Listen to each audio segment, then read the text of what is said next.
मुक़द्दस मत्ती रसूल की मार्फत लिखी गई अंजील उसका 28 बाब 5वीं आयत से लेकर 7वीं आयत तक यूँ मरकूम है कि फरिश्ता ने औरतों से कहा, तुम ना डरो, क्योंकि मैं जानता हूँ कि तुम यीशु को ढूंढती हो जो मसलूब हुआ था। वो यहाँ नहीं है, क्योंकि अपने कहने के मुताबिक जी उठा है। आओ ये जगह देखो जहाँ खुदावंद पड़ा था, और जल्द जाकर उसके शागिर्दों से कहो कि वो मुर्दों में से जी उठा है। देखो वो तुमसे पहले गलील को जाता है, वहाँ तुम उसे देखोगे। देखो मैंने तुमसे कह दिया है। पाक कलाम के वसीला से हम सबको बरकत बख्शे, आमीन।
मेरे अजीज़ों, मौत एक हकीकत है जिससे कोई इंसान इनकार नहीं कर सकता। अगरचे इंसान इसे पसंद नहीं करता, फिर भी वो इसकी गिरफ्त से आज़ाद नहीं। ये बगैर रंग, नस्ल, तबका, अमीर, गरीब, खानदा, नाखानदा में इम्तियाज़ किए बगैर खामोशी से पहुंच जाती है। इंसान इस हकीकत को तस्लीम करता है, लेकिन फिर भी इससे बचने के लिए जदोजहद में मसरूफ़ है। शायद मेडिकल साइंस कोई ऐसी डिस्कवरीज, ऐसी इन्वेंशन सामने ले आए जो उसे ज़िंदा रख सके। तारीख़ ये बताती है, बड़े बड़े सूरमा जिन्होंने इस दुनिया में अपनी कुव्वत का डंका बजाया, वो इससे बच न सके। फिरौन जैसे जाबर शहंशाह जिन्होंने ना सिर्फ इंसान का बल्कि खुदा का मुकाबला किया, वो भी इसे शिकस्त न दे सके। सिकंदर आज़म जैसे लोग जिन्होंने पूरी दुनिया में मशरक से मगरब तक अपनी हुकूमत की, वो भी इस मौत से न बच सके। मूसा जैसे पैगंबर जिन्होंने खुदा के साथ बातें की, खुदा की कुर्बत में रहे, वो भी इससे बच न सके। आज मैं आपको एक ऐसी खुशखबरी सुनाने को हूँ जिस पर शायद आपने आज तक संजीदगी से गौर नहीं किया, और वो है मसीह खुदावंद मुर्दों में से जी उठा है। और ये खुशखबरी एक फरिश्ते ने इंसानों को दी। मसीह खुदावंद की मौत और मुर्दों में से जी उठना कोई फर्जी कहानी या अफसाना नहीं, बल्कि एक तारीखी हकीकत है जिसे ना तो जुटलाया जा सकता है, ना इनकार किया जा सकता है। वो जिंदा है, इसलिए जो उस पर ईमान रखते हैं, उसकी पैरवी करते हैं, वो जिंदा होंगे, क्योंकि उसने वादा किया है, क़यामत और ज़िंदगी मैं हूँ। जो मुझ पर ईमान लाता है, गो वो मर जाए तो भी जिंदा रहेगा, और जो कोई जिंदा है और मुझ पर ईमान लाता है, वो अब तक कभी न मरेगा। मसीह खुदावन ने मुर्दों में से जिंदा होकर मौत और गुनाह पर फतह पाई है।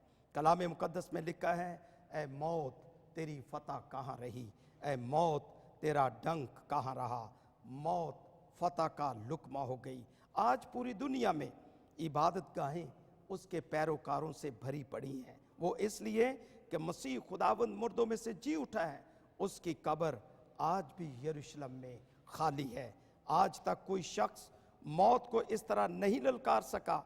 ये सिर्फ और सिर्फ खुदावंद यस्सु है जिसने मौत पर फतह पाई है। हम एक जिंदा निजात दहिंदा की परस्तिश करते हैं जिसने उस पर ईमान रखने वालों से वादा किया, वो उन्हें भी हमेशा की ज़िंदगी में दाखिल करेगा जो उसका यकीन करते हैं।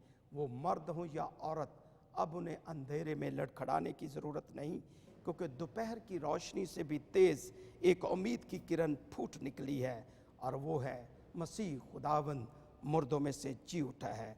जब भी मौत का जिक्र होता है, कलाम मुकद्दस उसका ताल्लुक गुनाह से जोड़ती है। बाइबल कहती है, एक आदमी के वसीले से गुनाह दुनिया में आया और सारे इंसानों में ये फैल गया। ये एक वायरस है जिसने पूरी दुनिया को अपनी लपेट में ले लिया। इसलिए लिखा है, सब ने गुनाह किया और खुदा के जलाल से महरूम है। क्या कोई उम्मीद है? क्या कोई बका की तवक्को की जा सकती है? जी हाँ, आज मैं आपका ध्यान उस खाली कब्र की तरफ दिलाना चाहता हूँ जो अरमतिया के रहने वाले यूसुफ की थी, जिसको दुनिया के निजात दहिंदा को मौत के बाद रखा गया। उसके मुतालिक फरिश्ते ने कहा, वो यहाँ नहीं बल्कि अपने कहने के मुताबिक जी उठा है। मसीह खुदावंद का मुर्दों में से जी उठना मसीही ईमान का सबसे बड़ा सबूत है। ये अंजील मुकद्दस की बुनियादी सच्चाई है। जो उस पर ईमान रखते हैं उनके लिए शख्सी निजात मुमकिन है, और जो ईमान नहीं रखते उन पर शख्सी निजात मुमकिन नहीं है। कलाम मुकद्दस कहता है, अगर तू अपनी ज़बान से यस्सु के खुदावंद होने का इकरार करे और अपने दिल से ईमान लाए कि खुदा ने उसे मुर्दों में से जलाया, तो निजात पाएगा। आए इस ईद क़यामतुल मसीह पर अपने आप को उसके सुपुर्द करें। अगर आप अपनी ज़िंदगी में कंफ्यूज्ड हैं, परेशान हैं, अपने आप को उसके सामने पेश कर दें। कलाम मुकद्दस में लिखा है, अगर तू अपनी ज़बान से यस्सु के खुदावंद होने का इकरार करे और अपने दिल से ईमान लाए कि खुदा ने उसे मुर्दों में से जलाया है, तो निजात पाएगा। मेरे अजीज़ों, जहाँ मसीह खुदावंद जी उठा है वहाँ ईस्टर है। सवाल ये है, क्या आपकी ज़िंदगी में मसीह खुदावंद जी उठा है? खुदावंद आप सबको बरकत बख्शे, आप सबको ईद क़यामतुल मसीह मुबारक हो। जिंदा हुआ वो हमको, नई जिंदगी मिली। जिंदा हुआ वो हमको, नई जिंदगी मिली। बुझती हुई दियों को नई रोशनी मिली। जिंदा